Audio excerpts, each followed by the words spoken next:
تایم پادکست آپ تایم پادکست رو دنبال آپ تایم پادکست آپ تایم پادکست آپ تایم پادکست پیدا آپ تایم پادکست.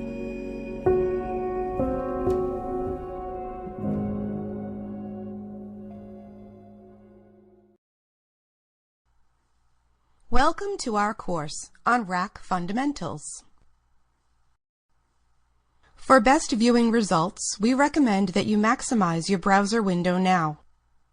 The screen controls allow you to navigate through the e-learning experience. Using your browser controls may disrupt the normal play of the course. Welcome to our course on rack fundamentals. For best viewing results, we recommend that you maximize your browser window now. The screen controls allow you to navigate through the e-learning experience. Using your browser controls may disrupt the normal play of the course. Click the Notes tab to read a transcript of the narration. At the completion of this course, you will be able to identify common rack types, identify and explain some common rack system challenges, explain ways to improve rack cooling, and explain some of the physical considerations for rack layout. As technology compaction has evolved from large mainframes to compact servers, the need for power, cooling, and space optimization has dramatically increased. In their simplest form, racks and enclosures are the building blocks of a data center. Cutting-edge rack technology streamlines the cable management and affords the vertical stacking of IT equipment, reducing server sprawl and maximizing IT real estate. Therefore, the role of the rack has become strategic to the availability of a given network. How these racks and enclosures are selected and configured affects a data center's availability and agility for years after an installation is completed. This course will put you one step closer to understanding the importance and the impact racks have on a data center. Two types of standards for racks and enclosures are the 19-inch standard and earthquake standards. The Electronics Industries Association established the EIA 310 standard to ensure physical compatibility between racks, enclosures, and rack-mounted equipment. The intent of the standard is to ensure compatibility and flexibility within the data center. EIA 310 is used worldwide for 19-inch rack-mounted equipment. EIA 310 defines the rack unit to be the usable vertical space for a piece of rack-mounted equipment. The U is equal to 1.75 inches. If a rack is described to be 10U, it means that there is a physical interior vertical space of 17.5 inches available for equipment mounting.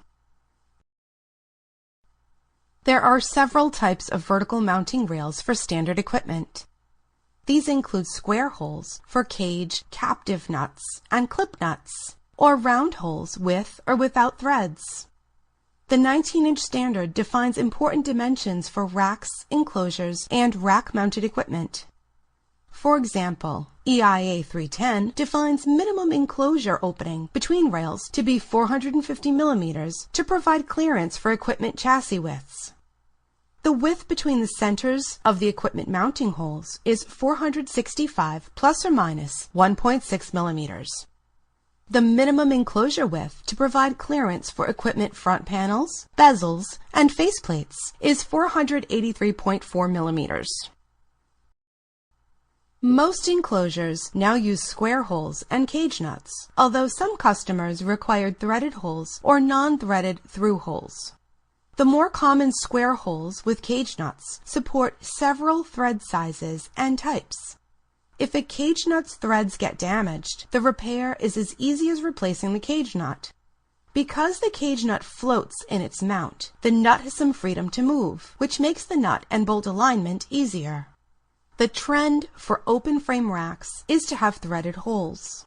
The main advantage of threaded holes placed directly into the rack is that deployment is fast since there are no cage nuts to install. International Building Code and Eurocode specify how enclosures should be bolted to the floor in geographies where there is a high risk for earthquakes. The Network Equipment Building System and the European Tactical Standards Institute standards have more stringent requirements than the IBC and Eurocode and specify floor anchoring and reinforced frame structures for enclosures. The open frame rack comes in two basic types: two-post and four-post. The two-post frame, also known as a relay rack, holds equipment that can be front or center mounted. It is typically used for lightweight applications in IT environments. Although the two-post frame has a relatively low price, it offers no security, no airflow control, low weight capacity, and low stability. Depending upon the manufacturer, common rack accessories may include shelving, vertical cable organizers, brackets for power distribution, and baying kits, which permit several racks to be joined together. The four-post frame allows equipment to be supported from the front and back, making it a more versatile option than the two-post frame. It is typically used for server, networking, and telecom applications in IT environments. The obvious advantage to the four-post frame is that it is physically stronger than the two-post frame and can support heavier equipment. Depending upon the manufacturer, common rack accessories may include light and heavy-duty shelves, vertical cable organizers, brackets for power distribution, and baying kits. Open frames have the advantage of allowing easy access to equipment, and they can be easily assembled by the owner. They are also a low-cost, economical solution. Significant disadvantages of open frames are: they do not provide physical security or protection. The equipment is exposed. They do not allow for optimized airflow in densely packed or high heat producing configurations. The open frame rack typically relies on natural convection to dissipate heat from equipment. As the density of rack-mounted equipment increases, natural convection has a limited ability to remove the heat that needs to be dissipated. Enclosures, discussed in the next section of this course, provide an improved means to control and manage airflow. Enclosures are advanced rack containment systems. As these illustrations show, there are several varieties of basic enclosure designs. However, most enclosures include front and rear doors, side panels, and a roof. Within an enclosure, channels are created for forced air to move through the rack-mounted equipment. These channels provide enhanced air cooling capability over open racks. Depending upon the manufacturer, enclosures may also have cable management options, power distribution units, power protection devices, cooling devices, environmental management systems, and other accessories. Compared to open frame racks, enclosures offer improved static load capacity, cooling, security, and multi-vendor compatibility for rack-mounted equipment. Next, we will discuss some common enclosure types. This slide shows one example of several different server enclosures that exist. There are different enclosure sizes for different applications.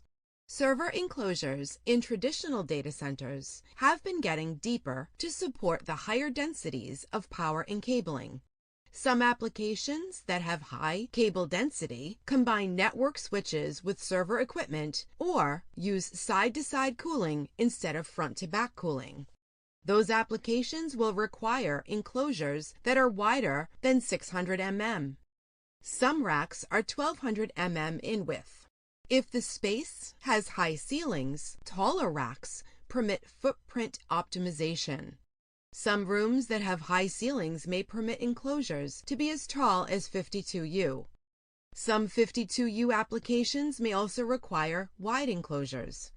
When using tall enclosures, be cautious about safety regulations and overhead fire suppression sprinklers.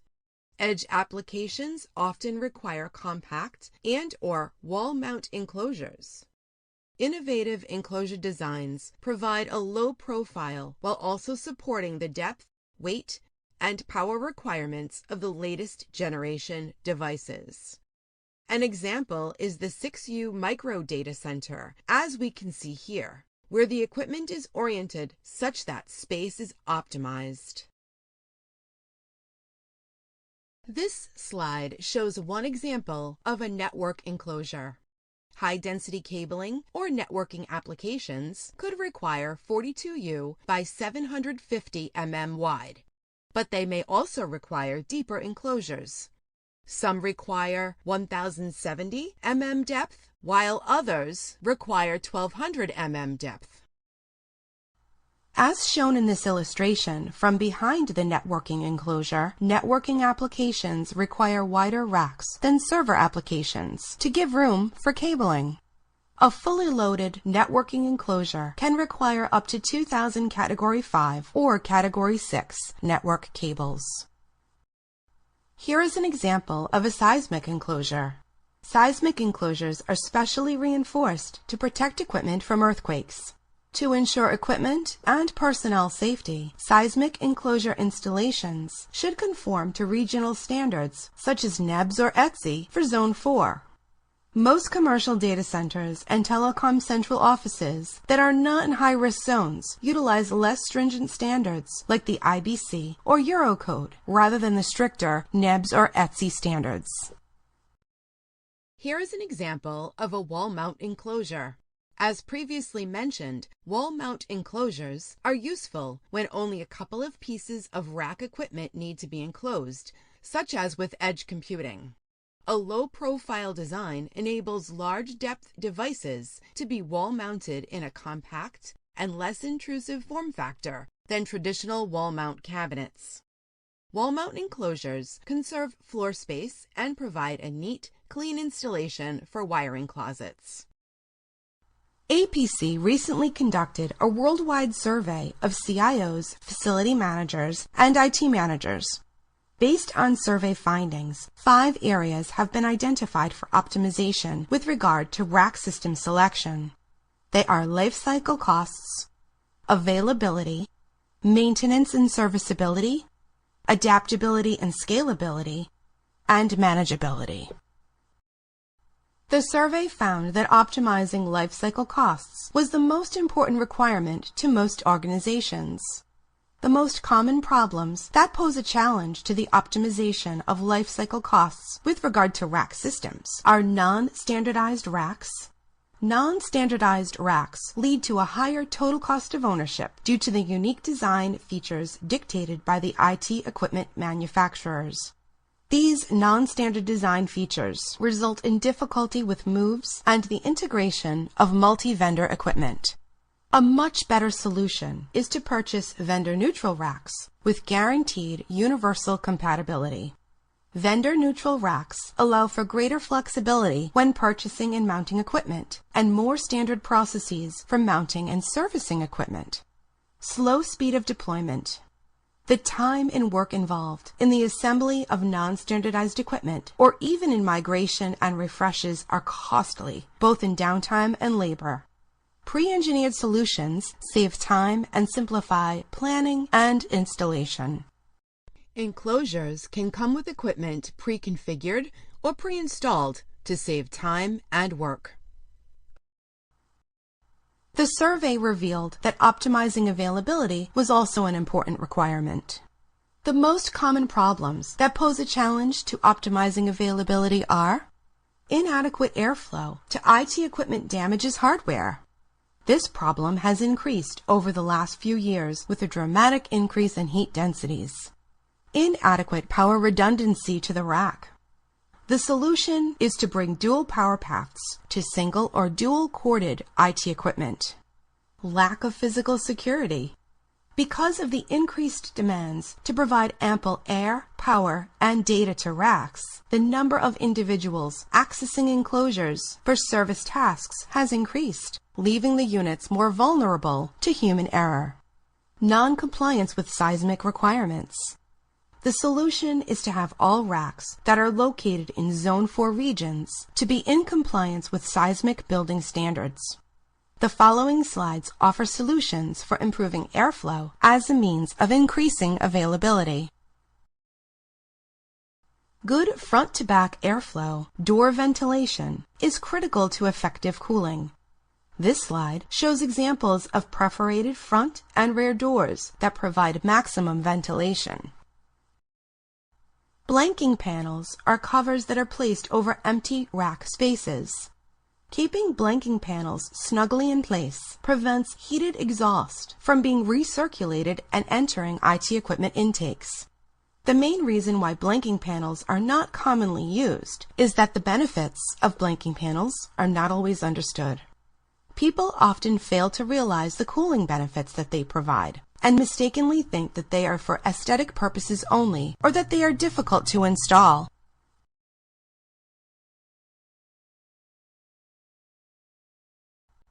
Blanking panels are covers that are placed over empty rack spaces. Keeping blanking panels snugly in place prevents heated exhaust from being recirculated and entering IT equipment intakes. The main reason why blanking panels are not commonly used is that the benefits of blanking panels are not always understood. People often fail to realize the cooling benefits that they provide and mistakenly think that they are for aesthetic purposes only or that they are difficult to install. Having blanking panels that snap into any square-holed rack enclosure and install without tools significantly reduces the time and labor cost associated with installing panels. In addition, by standardizing on a panel size of 1U, racks can be populated easily rather than dividing empty spaces into various sized panels of 1, 2, 4, and 8U. This slide shows an air distribution unit installed in a rack system. An ADU is a cooling device for raised floor applications that mounts at the bottom 2U of any EIA 310 19-inch rack that has an open base. The blue lines represent cooling airflow. The ADU connects into the raised floor and pulls supply air directly into the enclosure. This prevents the conditioned air from mixing with warmer room air before reaching the equipment. The ADU minimizes temperature differences between the top and bottom of the enclosure. It also prevents hot exhaust air from recirculating to the inlet of the enclosure. This is a detailed view of an ADU. An ADU is only recommended as a problem solver for heat densities of up to 3.5 kilowatts per rack. An ADU is good for overcoming low ventilation pressure under raised floors. This slide shows a side ADU installed above a rack-mounted device with side-to-side airflow. The blue lines represent cooling airflow. The red lines represent warm airflow. The side ADU pulls air in from the cold aisle and redirects and distributes it to the equipment inlet located on the right side. For high-density applications and equipment with side-to-side airflow requiring 300 CFM or more, ducting components can also be utilized and placed above and below the equipment. The equipment fans will draw in cool air from the front of the rack through the ducting components. This slide shows the airflow for an air removal unit. The ARU is a scalable cooling solution because it can be added to an existing rack enclosure and requires no internal rack space or raised floor connections to install. It replaces the rear door of an enclosure. This example shows a unit with a redundant fan for improved availability. Cool air enters the rack, exhausts out the rear of the rack equipment, is pulled through the rack air removal unit, and is released through the top. The high-powered fans in the rack air removal unit overcome the air resistance of cables in the rear of the rack and prevent exhaust air recirculation. An optional ducted exhaust system delivers hot air to the space above a drop ceiling or some other type of enclosed overhead space and eliminates the possibility of hot air mixing with room air. Maintenance and serviceability improve with practical experience. The most common problems that pose a challenge to maintenance and serviceability are server migration delays. Limited space and deployment speed typically cause server migration delays. Poor cable management leads to IT equipment damage because of airflow obstruction. Wires that form rats' nests make it difficult to identify individual power and data cables. Non-standardized racks are a maintenance issue because server manufacturers often state that the warranty is void if a server is placed in a rack that does not comply with specific rack standards. Apart from aesthetics, this non-standard approach introduces complexity due to the unique characteristics of each rack. Rack vendors should guarantee compatibility with all servers. The racks should meet or exceed a server's manufacturer's ventilation and spatial requirements and comply with the Electronic Industries Alliance 310E standard for rack mounting IT and networking equipment. The survey found that adaptability and scalability need to be optimized. Some of the problems that hinder optimization are frequently changing power and cooling requirements. Racks may have to support different power requirements, multiple supply voltages, or several outlet types. Rack systems, therefore, need to provide toolless power distribution units and three-phase power whips to support changeover capability for different voltages, power capacities, and outlets. Changing room layouts cause migration and mobility problems. Rack enclosures should provide field reversible doors, quick-release hinge pins, quick-release side panels, and casters for mobility. Racks should also adapt to new overhead power and data cabling systems. Some of the problems that pose a challenge to optimizing manageability are lack of environmental monitoring capability at the rack level. A lack of an environmental monitoring capability leads to difficulty identifying thermal gradients from the top to the bottom of the rack. It also causes difficulty detecting hazards such as smoke and humidity extremes. Any large thermal gradient could lead to equipment damage or shutdown. Lack of power monitoring capability at the rack level. Monitoring racks is critical to availability. Branch circuit logic monitoring is critical. The solution is to provide display mechanisms that can automatically report and manage power conditions on power strips at the rack level, locally or remotely through a digital display.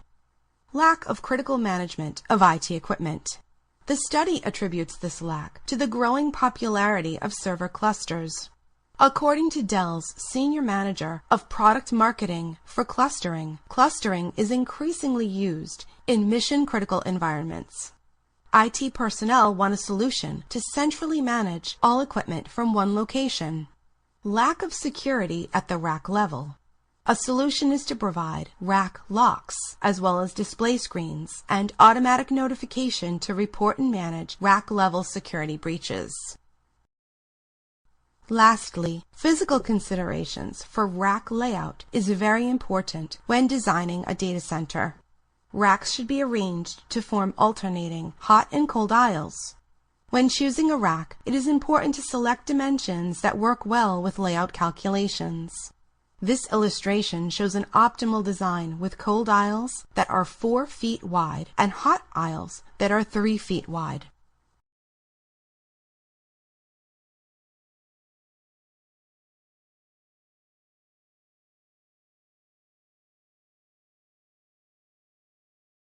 To summarize, let's review some major points.